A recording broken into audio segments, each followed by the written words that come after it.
The wind on that high prairie was a sculptor of silence, carving the long hours into shapes of loneliness. It worried the dry grass and hummed a low, mournful tune against the weathered silver of the barnwood. Elias knew its language. He had lived so long with only its company and the steady, uncomplicated breathing of his horses that the sound of a human voice felt like a trespass. He was mending the north fence line, his movements economical and practiced, when he saw it. A shape, stumbling where no shape should be, a blot of wrongness against the bruised twilight sky. It was not an animal. It moved with the lurching, desperate gait of a broken thing. Elias dropped his wire cutters, his body tensing with a forgotten instinct, a watchfulness learned in a place far from these plains, a place of noise and dust and fear. He walked towards it, his boots sinking into the thirsty soil. As he drew closer, the wrongness sharpened into a horrifying clarity. It was a person, their hands bound before them with rough twine, and their head, their entire head, was encased in a coarse burlap sack. They tripped, falling to their knees with a choked sound that was swallowed by the immense sky. Elias stopped a few feet away, his heart a hard, slow drum against his ribs. The figure did not move. He knelt, pulling a small, sharp knife from his belt. The twine was thick, biting into the flesh of the wrists beneath. He sawed through it carefully, the fibers parting with a dusty sigh. The hands fell limp. He looked at the sack, at the crude air holes punched near where a mouth might be. "Who are you?" he asked, his voice rough from disuse, like a stone scraping stone. A breath hitched inside the burlap. A moment passed, filled only with the ceaseless wind. Then a whisper, so dry and cracked it sounded like autumn leaves skittering across pavement, slipped through the rough fabric. "I'm not for keeping." He carried her to the barn. She was lighter than a bale of hay, a collection of sharp angles and trembling fear. He laid her gently in the clean straw of an empty stall, the one that caught the morning sun. The air in the barn was cool and smelled of horses and sweet feed, a scent of life and routine that stood in stark contrast to the violation she represented. He lit a single lantern, hanging it from a high beam. The light cast long, dancing shadows, turning the familiar space into a confessional, a sanctuary. He brought a dipper of water from the well, the metal cool against his palm. He held it out, not touching her, just offering. A hand, thin and grimy, with rope burns branding the wrist, reached out and took it. She drank clumsily, tilting the dipper so the water could find the tear in the sack near her mouth. He said nothing. He did not ask to remove the hood. It was a shield, a wall, and he had learned long ago not to tear down another person's defenses. He simply watched, his face a stoic mask that hid the churning discomfort in his gut. This was a trouble he had not invited, a complication in a life he had deliberately pared down to its simplest components. Yet, he could no more turn her out than he could stop the sun from rising. His own ghosts, the ones from the war that stalked the edges of his sleep, would not allow it. He saw the crude stitching that held the sack tight around her collar, the angry red marks on her skin. He saw the faint outline of a slender neck, the slight frame beneath a tattered dress. He pulled up an old wooden crate, sat just outside the stall, and leaned his back against the post. He would stand watch. He didn't know what he was guarding against, only that the wind now seemed to carry whispers of a threat, and the silence of his ranch felt fragile, breakable. The next morning, the light crept into the barn, soft and grey. He had dozed fitfully on the crate, waking to the nicker of his horses. She had not moved from the straw, a still, hooded mound in the corner of the stall. He went to the small cabin he called home, the fire in the wood stove little more than glowing embers. He stirred up a pot of thin oatmeal, adding a spoonful of honey. He carried the bowl to the barn, his steps measured. He placed it on the straw just inside the stall, a few feet from her, and then he retreated, walking to the far end of the barn to mend a piece of tack. He did not look at her, granting her the privacy of his deliberate ignorance. From the corner of his eye, he saw a flicker of movement. A hand, hesitant and bird-like, crept from the shadows and drew the bowl back into the darkness. When he checked later, it was empty, licked clean. The small act of consumption was a victory, a flicker of life asserting itself against whatever darkness had tried to extinguish it. He went about his chores, the rhythm of the work a comfort. He fed the horses, cleaned the stalls, checked the water troughs. But his awareness was stretched thin, tethered to the silent figure in his barn. He saw a plume of dust on the county road, a neighbor on horseback slowing to stare at his property, his curiosity a palpable thing even from a distance. The world was watching. Later, he returned to the barn with a thick wool blanket, one his mother had woven. He folded it carefully and placed it next to the empty bowl. She flinched as he approached, but did not scramble away. He met the blank canvas of the sack, imagining the eyes behind it. His gesture was the only language he had, a quiet declaration, "You are safe here." He backed away, and the great, heavy silence of the barn settled around them once more, no longer empty, but filled with a shared, unspoken fragility. The larder was getting low. A trip to town was an unavoidable necessity, a journey he now dreaded. Leaving her felt like a dereliction of a duty he hadn't fully accepted. The ranch, once his fortress of solitude, had become her sanctuary, and he its unwilling, unswerving guardian. He paused at the barn door, looking back at the stall. There was no sign of her, but he knew she was there, listening. "I'll be back before sundown," he said to the empty air, the words feeling foreign and loud in his throat. The town of Redemption was little more than a dusty street with a general store, a saloon, and a church. It was a place of long memories and short patience. As he stepped into the mercantile, the conversations dwindled. The proprietor, a man named Henderson with eyes that missed nothing, polished the counter with a vigor that was purely for show. "Elias," he said, his tone weighted with meaning. "Need supplies?" A few men loitering by the stove turned to look at him, their gazes a mixture of suspicion and morbid curiosity. "Heard you got company," one of them, a rancher named Cobb, said, spitting a stream of tobacco juice into a nearby bucket. Elias didn't answer, just placed his list on the counter. "Flour. Salt.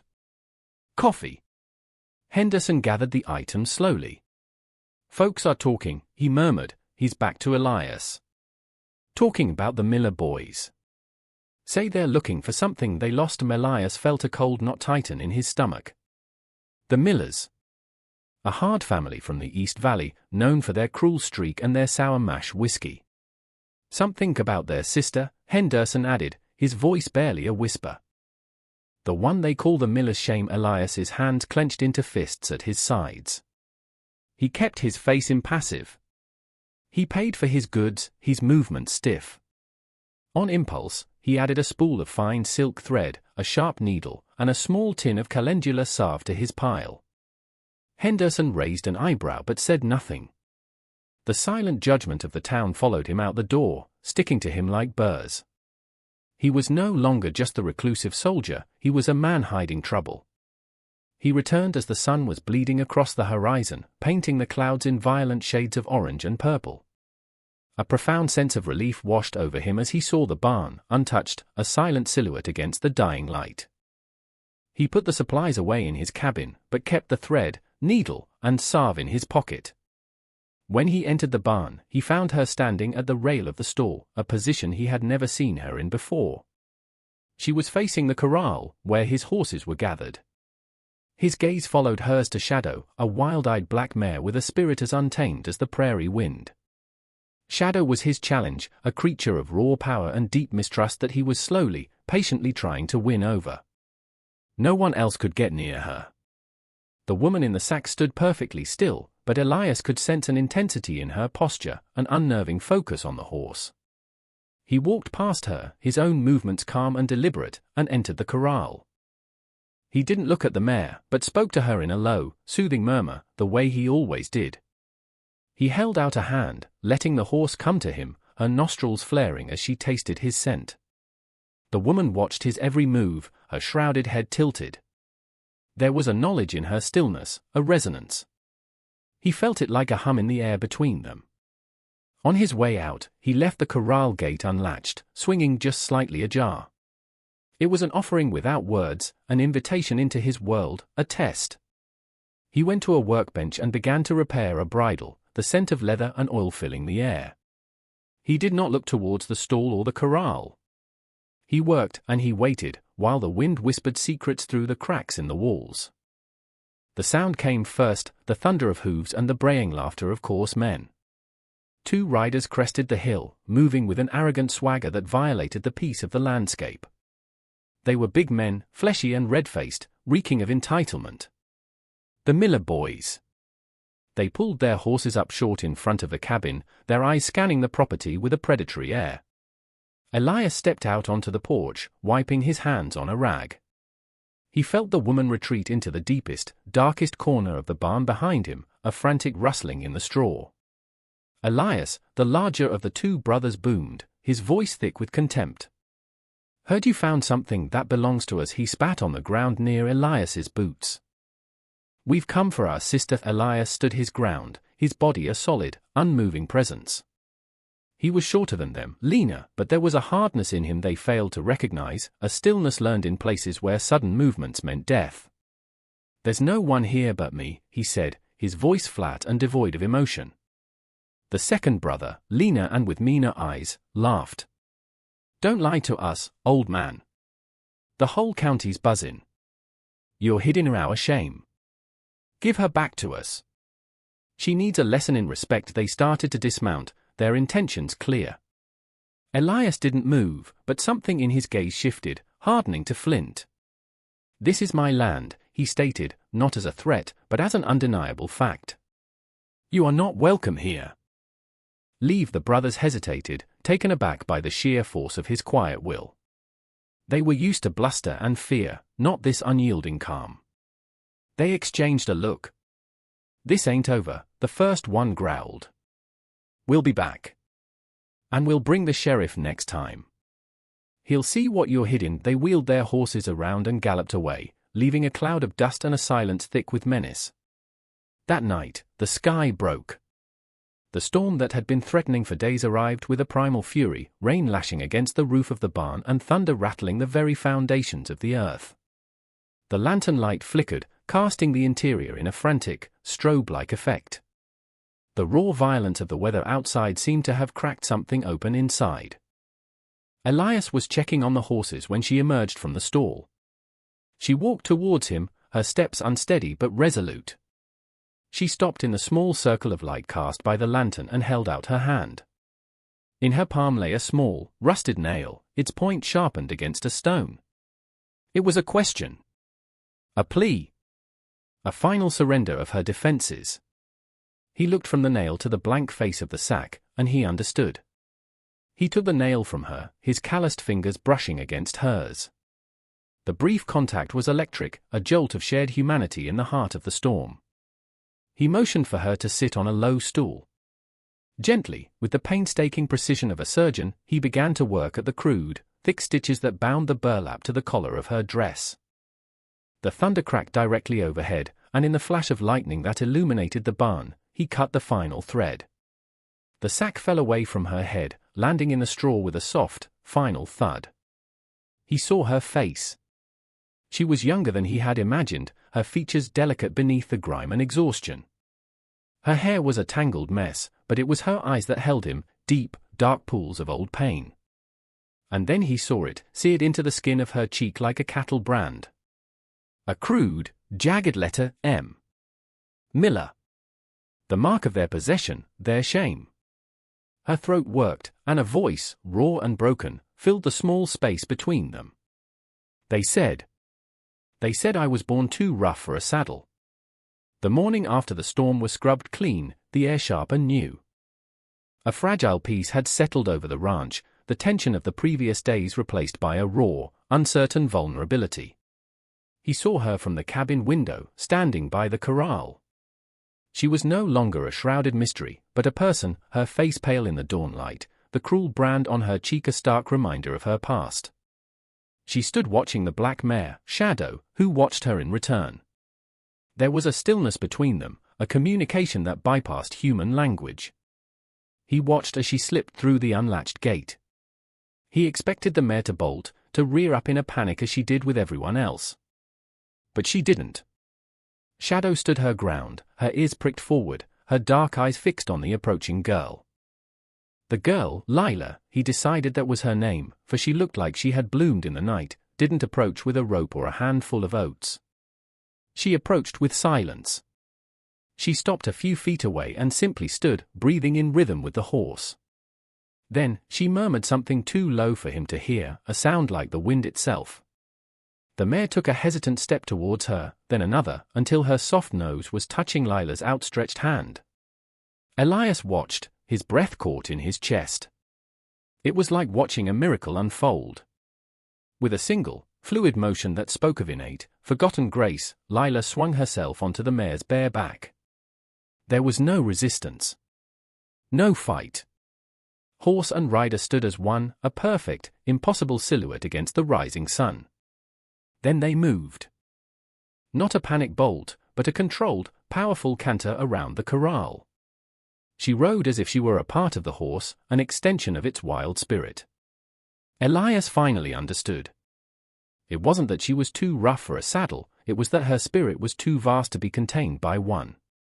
Her brothers hadn't been trying to break her for riding, they had been trying to break her spirit because it was something they could never hope to match or control. They came back at dusk, as he knew they would. This time there were 3 of them, their forms dark against the fading light. They had been drinking, he could smell the sour mash on the air from 50 yards away.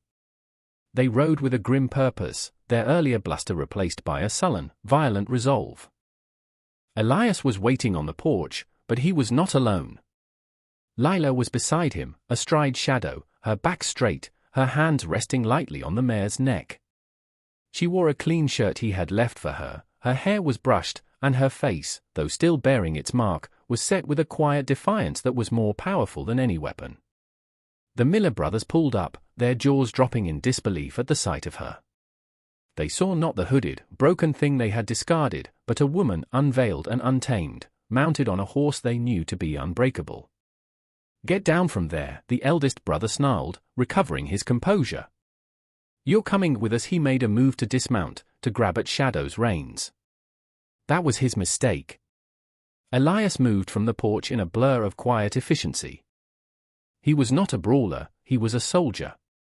He used the first brother's momentum against him, twisting his arm and sending him sprawling into the dust. The second brother charged, swinging a fist. Elias sidestepped, his hand striking a nerve cluster in the man's neck. The man went down, gasping. The third, seeing his brother so easily dispatched, turned his attention to the true prize. He lunged for Lila. But he never reached her.